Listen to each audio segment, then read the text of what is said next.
पृथक् प्रायन् प्रथमा देवहूतयो। ॐ पृथक् प्रायन् प्रथमा देवहूतयो आकृण्वत स्रवस्यानि दुष्टरा। आकृण्वत स्रवस्यानि दुष्टरा न येषे कुर्यज्ञां नावम्। न येषे कुर्यज्ञां नावम्। आरोहमिर्मेव ते निवसन्तके पयः। आरोहमिर्मेव ते निवसन्तके पयः।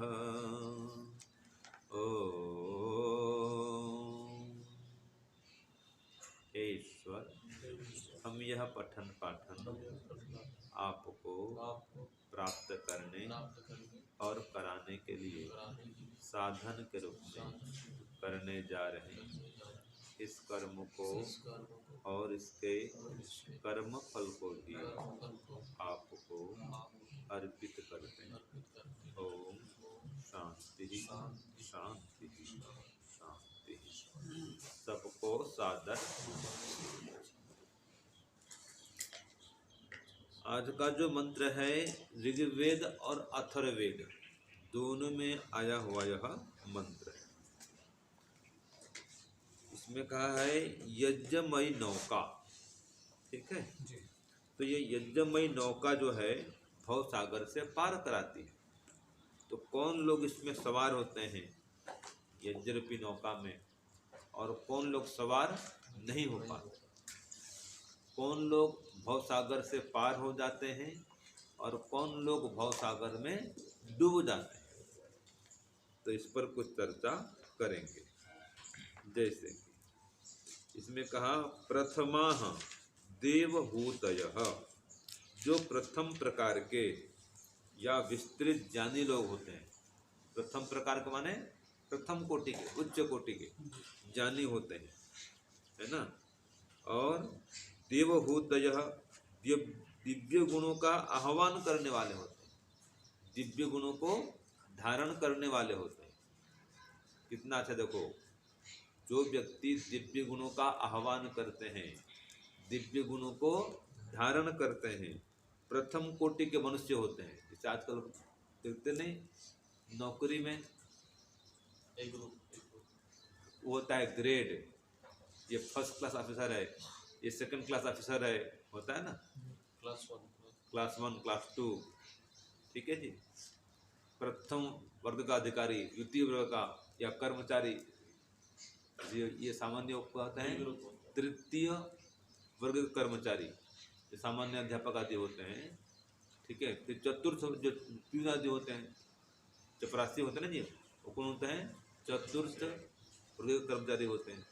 फिर उससे ऊंचा वाला तृतीय, उससे ऊंचा वाला द्वितीय, और उससे ऊंचा वाला प्रथम फर्स्ट क्लास अधिकारी। तो ऐसे जो फर्स्ट क्लास के अधिकारी हैं माने प्रथम कोटि के मनुष्य हैं। किस दृष्टिकोण में, आध्यात्मिक दृष्टिकोण में। यहाँ पर नौकरी की चर्चा नहीं हो रही है।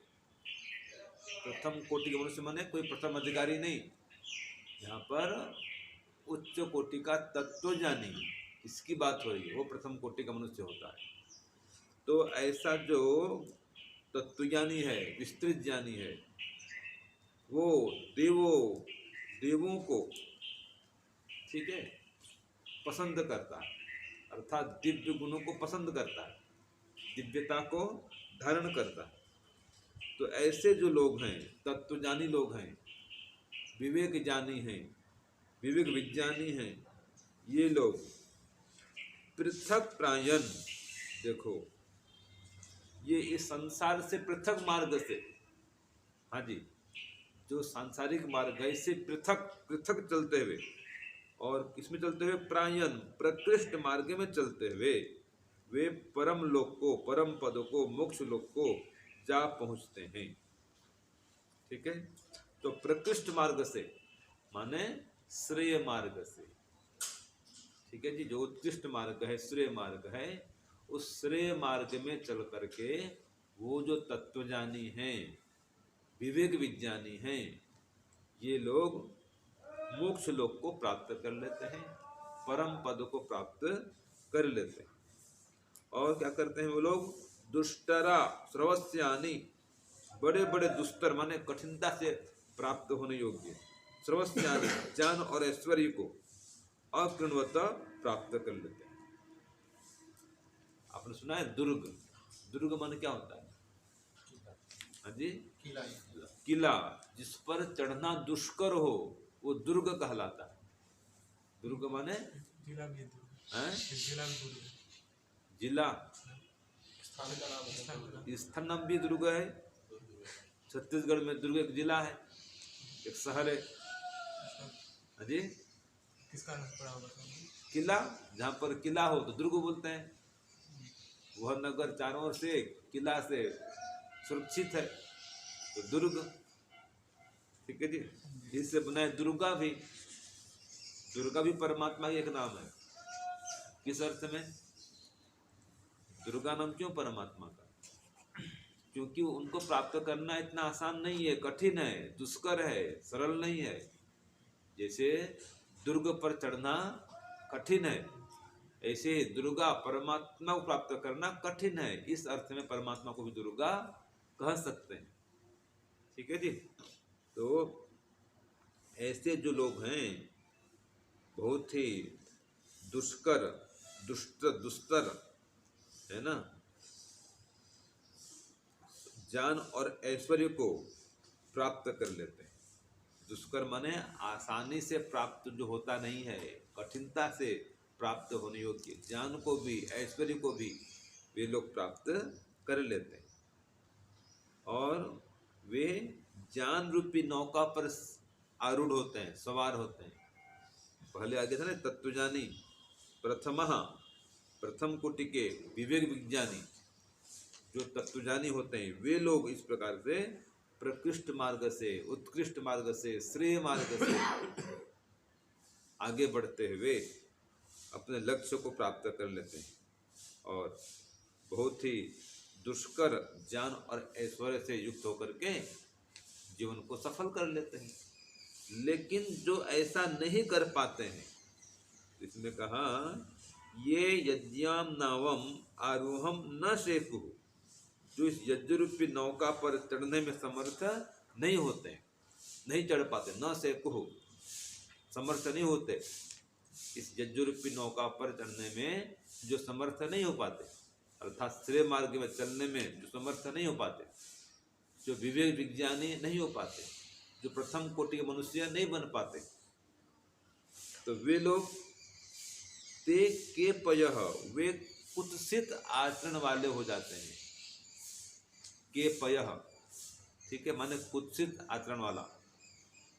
ऐसे लोग खराब काम करते हैं, भौतिकवादी बन के, नास्तिक बन करके रह जाते हैं, पाप मार्ग में प्रवृत्त हो जाते हैं और इर्मा एव निविसन्तः, नीचे नीचे अर्थात पतन के मार्ग में चलते जाते हैं, नीची योनियों में पहुंचते जाते हैं, फिर से मनुष्य नहीं बन पाते हैं। तो इसमें ये आया जी, दो प्रकार के लोग संसार में होते हैं। एक तो तत्वज्ञानी, विवेक विज्ञानी, और दूसरे लोग अज्ञानी अथवा मिथ्या ज्ञानी। ठीक है। तो जो अज्ञानी हैं, मिथ्या ज्ञानी हैं, नास्तिक हैं, पाखंडी हैं, दुष्ट हैं, पापी हैं, जिनको हम बोलते हैं असुर, दैत्य, राक्षस, देह पोषक, प्राण पोषक, तो ऐसे जो अधार्मिक लोग हैं, वेद विरोधी हैं, आतंकवादी, आज के समय में कहते हैं आतंकवादी हैं, हिंसक हैं, है ना, ऐसे जो लोग होते हैं वे उस यज्ञ रूपी नौका पर आरूढ़ नहीं हो सकते और वे लोग परम पद को प्राप्त नहीं कर सकते। लेकिन जो परम पद को प्राप्त करने वाले होते हैं वे विज्ञानी होते हैं, तत्वज्ञानी होते हैं, वे ही लोग अपने जीवन को सार्थक कर पाते हैं। तो इस प्रकार चर्चा आती है उपनिषद में भी। तो देखो एक चर्चा आई, न सांप्रायः प्रतिभाति बालम, ये किसमें आता है? कठोपनिषद में, ठीक है। न सांप्रायः प्रतिभाति बालम प्रमाद्यन्तं वित्तमोहेन मूढम् अयं लोको नास्ति पर इति मानिः पुनः पुनः वशम आपद्यते में। ये यमाचार्य कहते हैं नचिकेता को।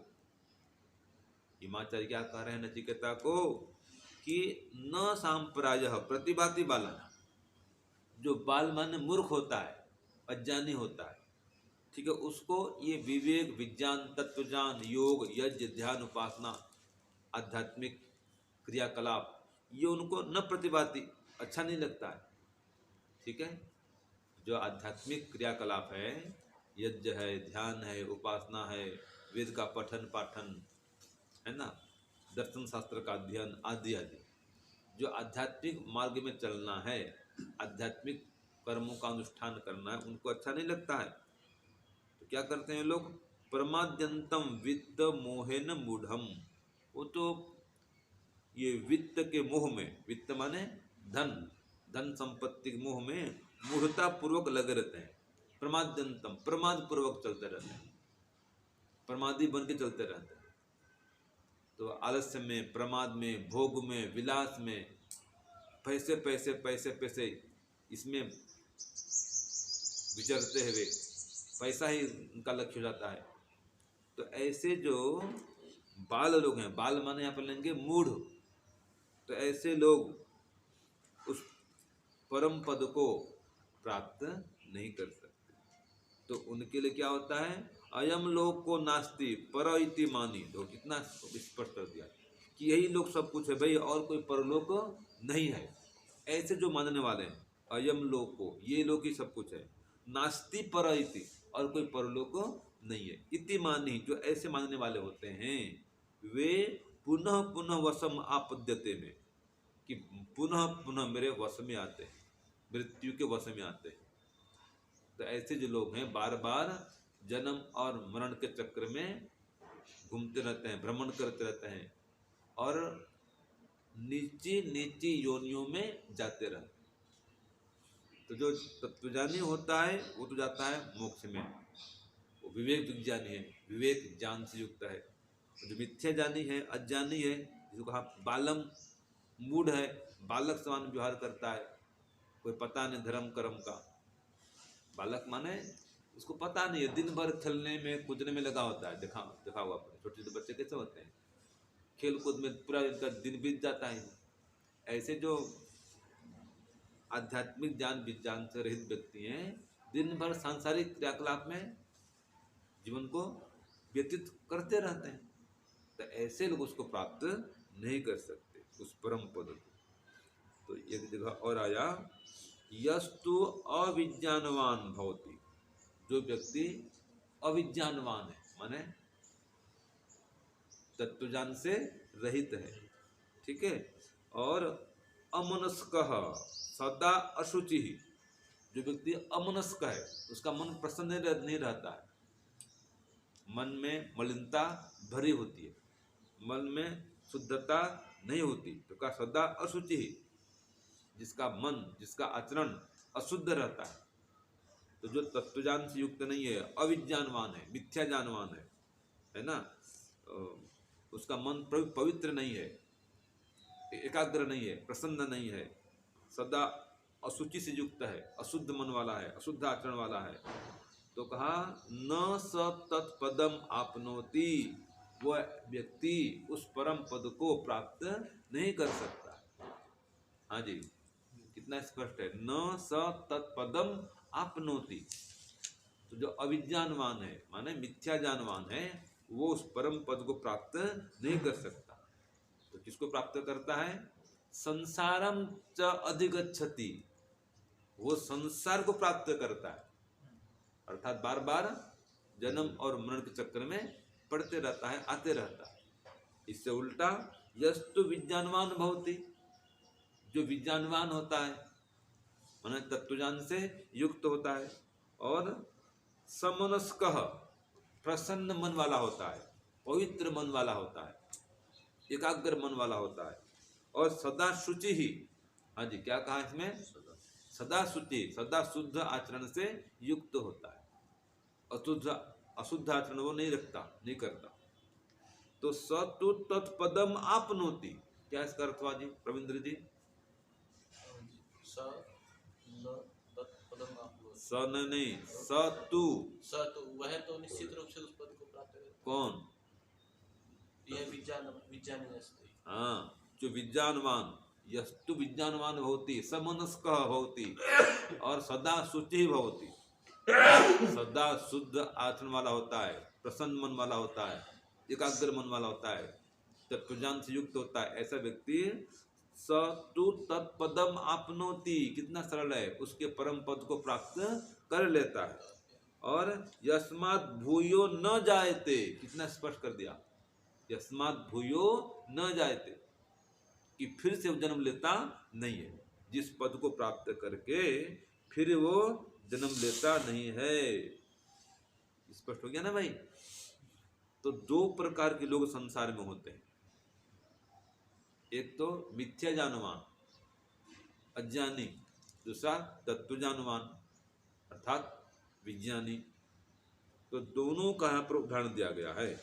तो जो मिथ्या जानवान है उनके लिए कहा यज्ञाम नावम आरोहम न सेकु, वो यज्ञ रूपी नौका पर सवार नहीं हो सकते, भव सागर से पार नहीं हो सकते।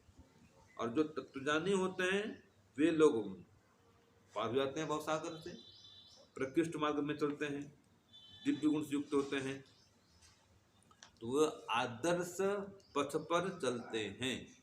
याद रखना, वो आदर्शवाद को मानते हैं, अवसरवाद को नहीं मानते। हम पहले पढ़ते थे तो हमको गुरुजन बोलते थे कि आदर्शों पर चलने वाला सबको खुश नहीं कर सकता है। क्या समझे? जो आदर्शों पर चलेगा, किसके आदर्शों पर? संत महात्मा ऋषियों मनुष्यों के जो आदर्शों पर चलेगा वो सबको खुश नहीं कर सकता। कोई कहेगा हाँ भाई चलो शराब पी लो, हाँ जी आज सिगरेट पी लो, वो नहीं पिएगा। कोई कहे चलो आज फिल्म नहीं चलते हैं देखने के लिए, वो नहीं जाएगा, क्यों? वो आदर्श पथ में चल रहा है। तो कोई लोग उसको बुरा मानेंगे, भाई हमारी बात नहीं मानता। तो जो मूर्ख लोग हैं उसको अच्छा नहीं मानेंगे, सीधी बात है। हम लोग इस पथ में चल रहे हैं, अब हमको सब लोग अच्छा क्यों मानते हैं? नहीं मानते हैं, मूर्ख मानते हैं कि मूर्ख लोग हैं, संसार सुख सब छोड़ दिए हैं, घर संसार बसाए नहीं और घूम रहे हैं सही, क्या वेद के पीछे पड़े हुए हैं, क्या योग यज्ञ के पीछे पड़े हुए हैं। ठीक है जी, तो अच्छा नहीं मानते कई लोग।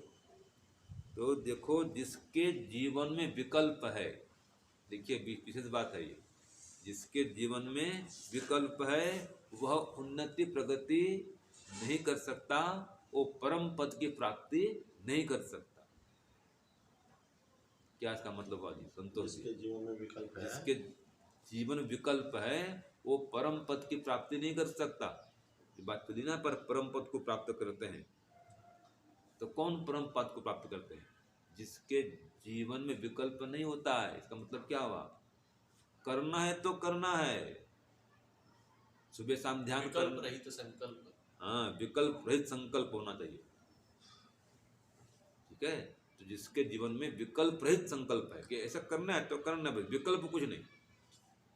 विकल्प क्या होता है जानते हैं? जो परीक्षा में आता है ना, वस्तुनिष्ठ प्रश्न होता है, ऑब्जेक्टिव। एक प्रश्न है, उसके 4 उत्तर होंगे, चारों में से कोई एक को छांटना होता है, तो 4 विकल्प हो गए, ऑब्जेक्टिव टाइप बोलते हैं इसको। तो ये से इस मार्ग में ये विकल्प नहीं चाहिए, एक ही उत्तर, बस एक ही काम करना है, योग के अनुकूल काम ही करना है, वेद के अनुकूल काम ही करना है, यज्ञ रूपी नौका पर ही सवार होना है, इसमें कोई विकल्प नहीं। तो जिसके पास विकल्प है वो उन्नति प्रगति नहीं कर सकता, परम पद की प्राप्ति नहीं कर सकता। ठीक है, वो दिव्य गुण से युक्त होगा, विकल्प रहित व्यक्ति। जहाँ पर चर्चा है ना, प्रथमा देवहूतय, वो प्रथम कोटि का मनुष्य होगा, दिव्यता से भव्यता से युक्त होगा, तो वो अपना भी कल्याण करेगा और औरों का भी कल्याण करेगा। ठीक है, अपनी उन्नति भी करेगा और दूसरों की उन्नति भी करेगा, खुद भी मुक्ति की ओर बढ़ेगा और दूसरों को मुक्ति की ओर बढ़ाएगा। तो ऐसा जो व्यक्ति होता है उसका जीवन सफल होता है। तो ये दिव्य गुण से जो युक्त होता है वो ऐसा काम करता है, अपना भी कल्याण करता है, दूसरों का भी कल्याण करता है, वो प्रथम कोटि का मनुष्य है। ऐसे व्यक्ति परम पद को प्राप्त होता है। ठीक है जी। और अपने पास जो ज्ञान विज्ञान है वो दूसरों को बांटता है, दूसरों तक उसको पहुंचाता है, वो स्वार्थी बन करके नहीं रहता है। तो ऐसा जो निस्वार्थ भाव से, निष्काम भाव से कर्म करने वाला तत्वज्ञानी होता है, विवेक विज्ञानी होता है, वो व्यक्ति परम पद को प्राप्त करता है और अपने जीवन को सफल सार्थक बना लेता है। ओम शांति ओम शम। सबको सादर नमस्ते।